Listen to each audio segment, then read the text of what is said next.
Hello guys, ఈరోజు నేను explain చేయబోతున్నాను ఒక భయంకరమైన ఇండోనేషియన్ హర్రర్ మూవీని. ఇంకెందుకు ఆలస్యం, let's go start to explanation. తగలబెట్టండి sir Niranjan garu. Movie starting లో ఒక రిచువల్ చూపిస్తారు. అందులో ఒక పేదరాశి ముసలమ్మ ఒక కోడిని బలిస్తుంది. కోడి యొక్క లివర్ని తీసి రోంటీ అనే అమ్మాయికి తినిపిస్తుంది. తర్వాత రక్తంతో రోంటీకి స్నానం చేస్తుంది. ఆమెను పెళ్లి కూతురులాగా ముస్తాబ్ చేసి ఒక రూమ్ లోకి పంపిస్తుంది. ఇంకేముంది, రూమ్ లో పెద్ద గాలి, రూమ్ చుట్టూన్న కొవ్వొత్తులన్నీ ఆరిపోతాయి. పెళ్లి కూతురు తలపైన పెట్టిన దుపట్టా ఒక్కసారిగా ఎగురుతుంది. వెనక నుంచి ఒక భయంకరమైన డీమాన్ తనపై అటాక్ చేస్తుంది. నెక్స్ట్ కట్ చేస్తే ఫ్లాష్ బ్యాక్ లోకి స్టోరీ వెళ్తుంది. ఇక్కడ మనకి రోంటీతో పాటు తన చెల్లెలు సిరి మరియు తన హస్బెండ్ చెల్లెలు అయిన గీత కనిపిస్తారు. వీళ్ళంతా అనాదిగా వస్తున్న అలా పురాతనమైన మీట్ బిజినెస్ ని మొదలుపెట్టి ఉంటారు. ఇక్కడ మనకి అర్థమవుతుంది సిరి 7 months ప్రెగ్నెంట్ అని.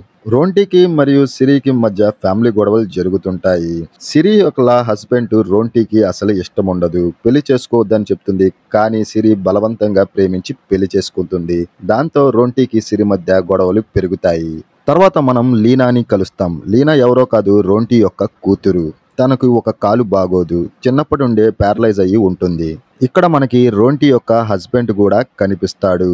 లీనా వాళ్ళ నాన్నతో అంటుంది, నాన్న నువ్వు ఎప్పుడు తిరిగి ఇంటికి వస్తావు, వచ్చేటప్పుడు నాకు మంచి మంచి బొమ్మలు కూడా తీసుకురావమని.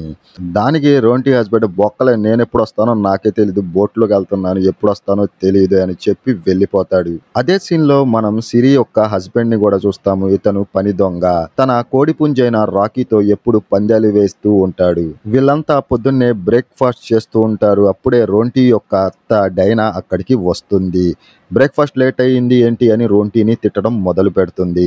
తర్వాత గీత లీనాని స్కూల్కి తీసుకుని వెళ్తుంది. రోంటీ తనకు ఒక చికెన్ డెలివరీ ఉందని తన అత్తకి చెబుతుంది. కానీ తను ఏమి పట్టించుకోకుండా వెళ్ళిపోతుంది. తర్వాత సీన్లో రోంటీ మరియు అతని హస్బెండ్ ఇద్దరు కారులో వెళ్తూ ఉంటారు. రోంటీ అడుగుతుంది, ఎందుకని అత్త నాతో కోపంగా ఉంటుంది, నేను ఏ పని చేసినా ఎందుకు నన్ను చేదరించుకుంటుంది, నేను కూడా ఈ ఫ్యామిలీ కోసం ఎంతగానో కష్టపడుతున్నాను, నువ్వు చూస్తున్నావు కదా అని అడుగుతుంది. దీనికి హస్బెండ్ అంటాడు, ఇదంతా సామాన్యమే, కుటుంబంలో పట్టించుకోమాక, నువ్వు ఎక్కడుంటేనే సేఫ్ గా ఉంటావు అని చెబుతాడు. తర్వాత తన బోట్ వర్క్ కి వెళ్ళిపోతాడు. రోంటీ కూడా డెలివరీ ఇవ్వడానికి వెళ్ళిపోతుంది. నెక్స్ట్ సీన్ లో రోంటీ యొక్క అత్త ఏడుస్తూ కనిపిస్తుంది. ఏమైంది అత్తగారు అని రోంటీ లీనాకి యాక్సిడెంట్ అయ్యింది అని చెబుతుంది. దీంతో రోంటీ హాస్పిటల్ కి పరిగెడుతుంది. అక్కడ గీత ఎదురుగా కనిపిస్తుంది. గీత అంటుంది, దారిలో రోంటీకి యాక్సిడెంట్ జరిగింది అని. అప్పుడే అక్కడికి వచ్చిన డాక్టర్ బాంబు పేలుస్తుంది. మీ అమ్మాయి చావు బతుకుల మధ్యలో ఉంది, కాపాడటం ఎవరి వల్ల కాదు, ఇంకా టైం లేదు అని చెబుతుంది. దీంతో బాధపడుతూ కూర్చున్న రోంటీ దగ్గరికి ఒక ముసలావిడ వస్తుంది. అదే మన పేదరాశి పెద్దమ్మ వస్తుంది. భోజనం ఇచ్చి, కంగారు పడకు, నీ కూతురికి ఏమీ కాదు అని ఒక చీటీ ఇస్తుంది. అన్ని పనులు డాక్టర్ల వల్లే కాదు, కొన్ని అత్యంత శక్తుల వల్ల కూడా జరుగుతాయి, నీకు నమ్మకం ఉంటే నన్ను నమ్ము అని వెళ్ళిపోతుంది. తర్వాత డాక్టర్ రోంటీతో చెప్తాడు, ఒక పెద్ద ఆపరేషన్ చేయాలి, దానికి డబ్బు సమకూర్చుకోండి, లేకపోతే మీ కూతురు దక్కదు అని. దీంతో భయపడిపోయిన రోంటీ ఇంట్లో వాళ్ళందరినీ పిలిచి, నా దగ్గర అంత డబ్బు లేదు, సమయానికి నా భర్త కూడా ఇంట్లో లేడు, ఇప్పుడు ఏం చేయాలో నాకు అర్థం కావట్లేదు, ఒక పని చేద్దాం అత్తయ్య, ఈ ఇంటిని అమ్మి నా కూతుర్ని కాపాడుకుంటాను అని అత్తగారిని అడుగుతుంది. దానికి అత్త, నోనా చీచి కుదరదు, అలా ఎలా కుదురుతుంది, మాకున్న దిక్కు ఈ ఒక్క ఇల్లే, దీన్ని కూడా నువ్వు అమ్మి తినేస్తే నా వల్ల కాదు, వేరే ఉపాయం ఏదైనా ఆలోచించు అని చెబుతుంది. దీంతో రోంటీకి పిచ్చ కోపం వస్తుంది, అలాగే బాధ కూడా కలుగుతుంది. ఏం చేయాలో అర్థం కాకుండా పరిస్థితుల్లో ఉండిపోతుంది. అప్పుడే డిసైడ్ అవుతుంది రోంటీ ఎట్లాగైనా తన కూతుర్ని ఏం చేసైనా కాపాడుకోవాలి అని. తనకి గుర్తొస్తుంది ఆ పేదరాశి పెద్దమ్మ ఇచ్చిన చిట్టి. వెంటనే దాన్ని ఓపెన్ చేస్తుంది. దాంట్లో ఒక మ్యాప్ ఉంటుంది. ఆ మ్యాప్ని అనుసరించి పేదరాశి పెద్దమ్మ ఇంటికి వెళ్తుంది. ఆ ముసల్ది ఒక రిచువల్ చేయాలి అని చెబుతుంది. దాంట్లో భాగంగా ఒక కోడిని తీసుకొచ్చి దాన్ని బలిచ్చి దాని లివర్ని తనకు తినిపిస్తుంది. ఇదే మనం స్టార్టింగ్ లో చూసినటువంటి సీన్. తర్వాత తన్ని పెళ్లి కూతురుగా ముస్తాబు చేసి రూమ్ లోకి తీసుకొని వెళ్తుంది. ఏవో మంత్రాలు చదువుతుంది, గట్టి గట్టిగా అరుస్తూ అంటుంది, ఇక్కడి నుంచి ఈమె నీ భార్య, ఈమెను నిన్ను సమర్పిస్తున్నాను అని చెప్పి అక్కడి నుంచి వెళ్ళిపోతుంది. తర్వాత ఒక డీమెన్ తనను వెనక నుండి పట్టుకొని తీసుకువెళ్లి బెడ్ పై పడేస్తుంది. ఇంకేముంది, మూడ్లో ఉన్న డీమెన్ డబిడి స్టార్ట్ చేస్తుంది. వెంటనే ఇంటిమేట్ అవుతారు ఇద్దరు. ఇదంతా జరుగుతుండగా బయట ముసలావిడ ఏదో గట్టిగా రిచువల్స్ చదువుతూ ఉంటుంది.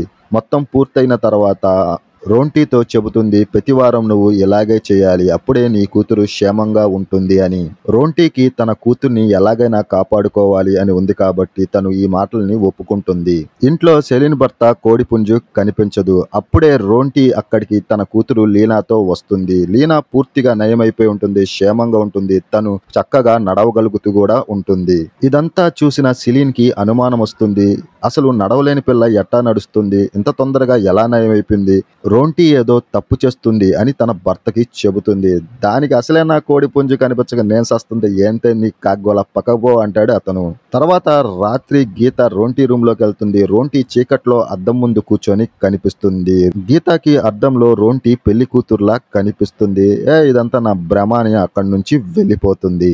నెక్స్ట్ సీన్ లో రోంటీ ఆనుకాని టీవీని చూస్తూ తెగ నవ్వేస్తూ కనిపిస్తుంది. ఇదంతా సెలిన్ గమనిస్తుంది. వెంటనే లోపలికి వెళ్తుంది. ఏం చేస్తున్నావు నువ్వు, అసలు ఏం జరుగుతుంది ఇక్కడ, నాకేం అర్థం కావట్లేదు అని అరుస్తుంది. దీంతో రోంటీ మాట్లాడకుండా సైలెంట్ గా సిరి వైపు తలుపులు క్లోజ్ చేస్తుంది. బయటకు వచ్చిన సెలిన్ కి ఎదురుంగా రోంటీ కనిపిస్తుంది.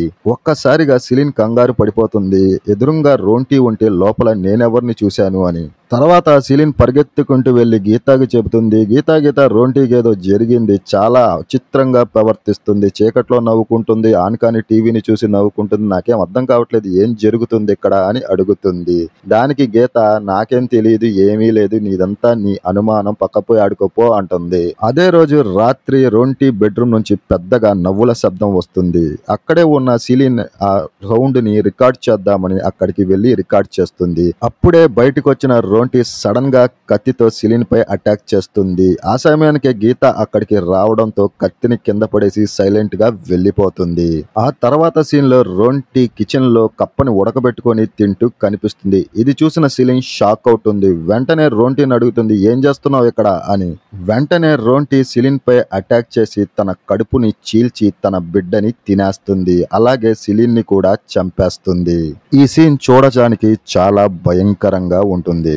అదే సమయానికి గీత యొక్క అలారం మోగుతుంది. తను షాపుకి వెళ్ళడానికి రెడీ అవుతుంది. అప్పుడే సెలిన్ భర్త తనని చూడడానికి వెళ్తాడు. కానీ బెడ్ పై సెలిన్ కనిపించదు. దాంతో ఫ్యామిలీ అంతా కంగారు పడిపోతారు. అసలు సెలిన్ ఎక్కడికి వెళ్ళిపోయింది, ఎలా మిస్ అయిపోయింది అని. మన ఇంటి బిడ్డ దయాన్ చెబుతుంది, ఈ విషయం బయటకు చెప్పకండి, కుటుంబ పరువు పోతుంది, మన మధ్యలోనే ఉంచుకుందామని. తర్వాత సీన్ లో రిచువల్ కోసం రోంటీ కోడిని బలించి పాతి పెడుతుండగా సెలిన్ యొక్క చెయ్యి అక్కడ కనిపిస్తుంది. రోంటీ కంగారు పడుతూ ముసల్దాన్ దగ్గరికి వెళ్ళి, నేను సెలిన్ని చంపేశాను, ఇక్కడ అసలు ఏం జరుగుతుంది అని అడుగుతుంది. దీనికి సింపుల్ గా ముసల్ది, నువ్వు డీమన్ యొక్క భార్యవి కాబట్టి నీకు ఎవరైనా హాని చేస్తే ఆ డీమన్ వాళ్ళని వదిలిపెట్టదు అని చెబుతుంది. నా వల్ల ఇంకా ఎవరు చావకూడదు, దీన్ని ఇక్కడితోనే ఆపేద్దాం అంటుంది. కానీ ముసలిది సింపుల్ గా చెప్తుంది, అదేం కుదరదు, ఆల్రెడీ మొత్తం జరిగిపోయింది, ఇక చేసేదేం లేదు, నవ్వు నేను చూస్తూ ఉంటాం తప్ప అని చెప్పేస్తుంది. నెక్స్ట్ సీన్ లో సెలిన్ యొక్క హస్బెండ్ తన భార్య డెడ్ బాడీని చూస్తాడు. వెంటనే రోంటీపై కోపం వస్తుంది. పరిగెత్తుకుంటూ వెళ్ళి డెనియాకి చెప్తాడు, తంటియే తనని చంపేసింది సిరిని అని. దాంతో డయాన్ అంటుంది, ఇంటి పరువు పోయింది ఆల్రెడీ, ఇంకా నువ్వు తీమాక సైలెంట్ గా ఇంటి పెరట్లో పాతి పెట్టే ఆ శవాన్ని అని చెబుతుంది. ఇప్పుడే లీనా రోంటీని అడుగుతుంది, నిజంగానే నువ్వు సిరిని చంపావా చెప్పు అమ్మా అని. కానీ రోంటీ ఎటువంటి సమాధానం చెప్పదు. దాంతో లీనాకి కోపం వచ్చి ఆడి నుంచి వెళ్ళిపోతుంది. తర్వాత సెలిన్ శవాన్ని పూడ్చిపెడుతుండగా డైమన్ ఒక్కసారిగా అతనిపై అటాక్ చేసి అతన్ని కూడా అతి దారుణంగా చంపేస్తుంది. ఇదంతా దూరంగా చూసిన గీతకి ఒక్కసారిగా భయం వేస్తుంది. వెంటనే రోంటీ రూమ్ లోకి పరిగెడుతుంది. కానీ రోంటీ రూమ్ లో లాక్ అయిపోయి ఉంటుంది. రోంటీ గట్టిగా అరుస్తూ తన రూమ్ లో గోడలకి తన తలని బాదుకుంటూ కనిపిస్తుంది. బయట నుండి చూస్తున్న గీతకి వణుకు పుడుతుంది. అప్పుడే అక్కడికి ఒక హాజీ వస్తాడు. రోంటీని కంట్రోల్ చేద్దామని ట్రై చేస్తాడు. కానీ రోంటీ అతని మాట వినదు. పైగా అతన్ని బెదిరిస్తుంది. అతన్ని చంపుతానని కూడా బెదిరిస్తుంది. అతని పిచ్చి వేషాలు వేయవద్దని కూడా తిడుతుంది. తర్వాత రోంటీ హస్బెండ్ ఇంటికి వస్తాడు. గీత తనకి జరిగిందంతా చెబుతుంది.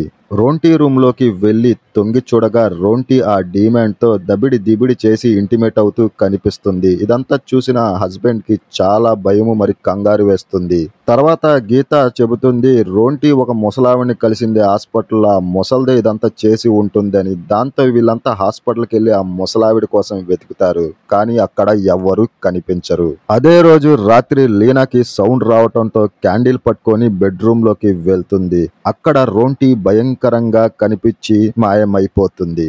ఇదంతా చూసిన లీనాకి భయం వేస్తుంది. అప్పుడే ఎదురుంగా తన నాయనమ్మని రోంటీ కత్తితో మెడపై పొడిచి చంపుతూ కనిపిస్తుంది. దీంతో భయపడిపోయి లీనా అక్కడి నుంచి పరిగెడుతుంది. అదే సమయానికి రోంటీ హస్బెండ్ మరి గీత ఇంట్లోకి వస్తాడు. డెనియా శవాన్ని చూసి ఎంతగానో బాధపడతారు.